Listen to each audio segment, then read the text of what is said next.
ചേട്ടാ ചേട്ടൻ ഒന്ന് ആലോചിച്ച് നോക്ക്. ഒരു അവാർഡ് ദാന ചടങ്ങിൽ നമ്മൾ തുടക്കം കുറിക്കുമ്പോ മനോഹരമായ ഒരു സ്റ്റേജ്, നല്ല ലൈറ്റിംഗ്, നല്ല സൗണ്ട്, മനോഹരമായ സ്പോൺസേഴ്സ്, അവരുടെയൊക്കെ പേര് മനോഹരമായ ശബ്ദത്തിൽ അനൗൺസ് ചെയ്തുകൊണ്ട് ബ്യൂട്ടിഫുൾ ആയ ഒരു പെൺകുടി ആ സ്റ്റെപ്പ് മന്ദം മന്ദം മന്ദം മന്ദം ഇറങ്ങി സ്റ്റേജിലേക്ക് വന്ന് ഒച്ചയിൽ ആൾക്കാരെ വിളിച്ചു കൂവി ആകർഷിച്ച് അവരുടെ ഫുൾ കോൺസെൻട്രേഷൻ ഈ സ്റ്റേജിലേക്ക് കൊണ്ടുവരിക എന്ന് പറയുന്നത് അത്ര സിമ്പിൾ ആയിട്ടുള്ള കാര്യമല്ല. ഞാൻ വന്നതിന് ശേഷമല്ലേ നിങ്ങൾ ആഫ്റ്റർ 1 by 1 വരുന്നുള്ളൂ. അത് ശരിയാ. അതെന്താന്ന് രഞ്ജിനിക്ക് ഇതുവരെ മനസ്സിലായിട്ടില്ലേ?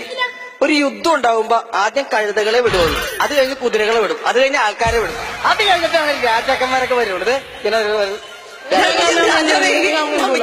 അതെ, ഈ രാജാവ് എന്ന് പറഞ്ഞപ്പോഴത്തേക്കും രാജാവ് ഉദ്ദേശിച്ച് ആരാണെന്ന് നോക്കിയാൽ താങ്കളാണോ? അതെ, ഇദ്ദേഹത്തെയാണ് രാജാവ് എന്ന് ഉദ്ദേശിച്ചത്. ബെസ്റ്റ് ഒരു ആങ്കർ ആയിട്ട് വരുമ്പോ അല്ലെങ്കിൽ രാജാവ് എന്ന് പറയുമ്പോ അറ്റ്ലീസ്റ്റ് ഒരു 5 അടിയെങ്കിലും പൊക്കം വേണം. ഇത് 2.5 അടി പൊക്കം.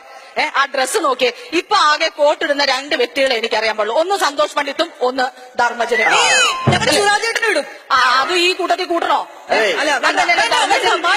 ഇൻസൈഡിലേക്ക് നോക്കി പഴംപൊരിക്ക് റബ്ബർ ബാൻഡ് ഇട്ട പോലെ ഇല്ലേ? അതെ, നിങ്ങൾ അങ്ങനെ വലിയ കളിയാക്കിയൊന്നും വേണ്ട. ഈ കൊച്ചിനെ ഞാൻ വെറുതെ വിടുന്ന, ഈ കൊച്ചു കല്യാണമൊക്കെ കഴിഞ്ഞ് മര്യാദ കുടുംബത്തിലൊക്കെ താമസിക്കുന്ന 2 എണ്ണം കെട്ടുപ്രായം കഴിഞ്ഞിട്ട് വീടിന്റെ ഉത്തരവ് പൊളിച്ച് നിൽക്കുക. എന്നിട്ട് ഒരെണ്ണം പട്ടിയായിട്ട് കിടക്കണം, ഒരെണ്ണം കണ്ട കുട്ടികളായിട്ട് നടക്കണം.